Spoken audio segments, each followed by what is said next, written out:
শীতের সবজি দিয়ে হেলদি ব্রেকফাস্ট বাচ্চাদের টিফিন বা বিকেলে সকালের কিন্তু তোমরা এই টিফিনটা তৈরি করে নিতে পারো। একদম তেল ছাড়া ডিম ছাড়া এই সুস্বাদু এই ব্রেকফাস্ট। তো চলো এই রেসিপিটি আমি কিভাবে তৈরি করছি সেটাই তোমাদের সঙ্গে শেয়ার করব। আর এটা খেতেও কিন্তু ভীষণই টেস্টি হয়। তো এটা কিন্তু শীতের সবজি দিয়েই তৈরি করা যায়। তো চলো দেখে নেওয়া যাক আজকের এই রেসিপিটি।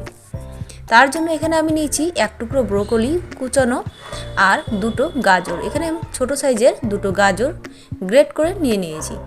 আর এখানে 4 কাপ মেপে হাফ কাপ সুজি আর 1 কাপ ময়দা নিয়েছি। তোমরা চাইলে ময়দার পরিবর্তে আটা নিতে পারো বা চালের গুঁড়ো নিতে পারো। এবারে সমস্ত উপকরণ আমি একসঙ্গে মিশিয়ে নেব। প্রথমে আমি গাজর আর 1 টুকরো ব্রোকলি দিয়ে দিচ্ছি। বাচ্চারা যেহেতু সবজি খেতে পছন্দ করে না, তোমরা কিন্তু এইভাবে তৈরি করে নেবে। যেহেতু সবজি দিয়েছি তাই জন্য সামান্য 1 চিমটে নুন দিয়ে দিলাম, হাফ কাপ সুজি দিয়ে দিলাম আর দিয়ে দিচ্ছি 1 কাপ পরিমাণে ময়দা। আবার বলছি ময়দার পরিবর্তে আটা দিতে পারো। আর হাফ কাপ দিয়ে দিচ্ছি চিনি। চিনিটা তোমরা তোমাদের পছন্দ অনুযায়ী দেবে। তোমরা যেরকম মিষ্টি খেতে পছন্দ করো সেই অনুযায়ী চিনিটা দিয়ে দেবে। আর যদি তোমরা ডিম দিতে চাও তাহলে কিন্তু ডিমটা দিয়ে দিতে পারো, 2টো ডিম বা 1টা ডিম। তাহলে কিন্তু জলের পরিমাণটা একটু কম করে দেবে। আর দেখো আমি অল্প অল্প করে জল দিয়ে মিশিয়ে নিচ্ছি। আর এটা কিন্তু খুব পাতলা করা যাবে না, একটু ভারী করে এই ব্যাটারটাকে তৈরি করে নিতে হবে। ঠিক এরকম একটা ভারী ব্যাটার তৈরি করে নিবে। এই ব্যাটারটাকে তোমরা চাইলে আধ ঘন্টার জন্য রেস্টে রেখে দিতে পারো। আর তারপরেই আমি কিন্তু এর মধ্যে কিছু উপকরণ আর কিছু দিয়ে দেবো। এখানে খাবার সোডা, এখানে হাফ চামচ, একটু সামান্য 1 চিমটে খাবার সোডা আর হাফ চামচ পরিমাণে বেকিং পাউডার দিয়ে দিলাম। দিয়ে এগুলোকেও কিন্তু খুব ভালোভাবে মিশিয়ে নিতে হবে। মেশানো হয়ে গেলে আমি এর মধ্যে আবারও হাফ চামচ পরিমাণে দিয়ে দিচ্ছি ভ্যানিলা এসেন্স। যেহেতু সবজি রয়েছে সেই জন্য একটু ভ্যানিলা এসেন্স দিলে এর গন্ধটা দারুণ আসবে আর খেতেও কিন্তু ভালো হবে। খুব ভালোভাবে আমি কিন্তু সমস্ত উপকরণ খুব ভালোভাবে আস্তে আস্তে মিশিয়ে নিচ্ছি। একটু সময় নিয়ে তোমরা কিন্তু মিশিয়ে নেবে এই ব্যাটারটাকে। আর এটা হতে কিন্তু খুব বেশি টাইম লাগে না, মাত্র 20 থেকে 25 মিনিটে কিন্তু তৈরি হয়ে যায়। দেখো যেই পাত্রগুলোতে আমি তৈরি করব এরকম ছোট ছোট সাইজের 2-3টে বাটি নেবে।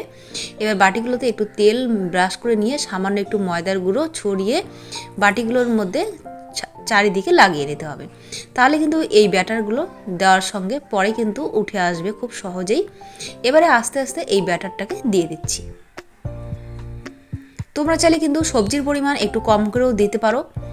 চাইলে এর মধ্যে পাকা কলা, ডিম এগুলো দিয়েও কিন্তু এই ব্যাটারটা তৈরি করে নিতে পারো, সেটাও কিন্তু খেতে দারুণ হয়। এবারে সমস্ত ব্যাটার কিন্তু আমি এই 3টা বাটির মধ্যে সমানভাবে ঢেলে নিয়েছি। আর বাটিগুলোকে অবশ্যই একটা ট্যাপ করে নেবে। আর একটা কড়াইয়ের মধ্যে আমি আগের পুরনো যে নুন ছিল আমার ঘরে, সেই নুনগুলোকে একটু গরম করে নিয়ে কড়াইটা গরম করে নিয়ে একে একে বাটিগুলো বসিয়ে দিচ্ছি। ঠিক এভাবে সমান করে বাটিগুলোকে বসিয়ে দিয়ে এবারে ঢাকা দিয়ে দিচ্ছে। আর এই পাত্রটা দেখো ঢাকনাটার মধ্যে যে ফুটোটা রয়েছে সেটাকেও বন্ধ করে দিয়ে দিয়েছি। আর অবশ্যই যখন তোমরা বাটিগুলো দেবে কড়াইটাকে কিন্তু গরম করে তারপরে বাটিগুলো দিয়ে সঙ্গে সঙ্গে ঢাকা দিয়ে দেবে। দেখো ঢাকা দেওয়ার পরেই দেখো 10 মিনিট বাদে ঠিক এরকমটাই ফুলে উঠেছে, একদম ফুলে ফুলে। ঠিক এভাবে ফুলে ওঠার পরে আমি কিছুটা পরিমাণে অল্প সামান্য একটু ভাজা তিল আমি এরকম উপরে ছড়িয়ে দিচ্ছি।